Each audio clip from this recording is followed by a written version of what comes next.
आवारा कुत्तों ने 7 साल बच्चे पर हमला करके शदीद जख्मी कर दिया।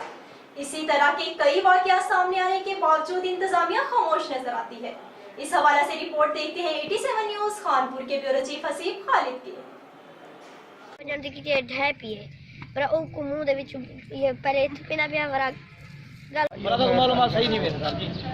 जी दे तकलीफ करो जाओ घर दे बाहर हां तकलीफ करे सौदा वाला भला ध्यान दे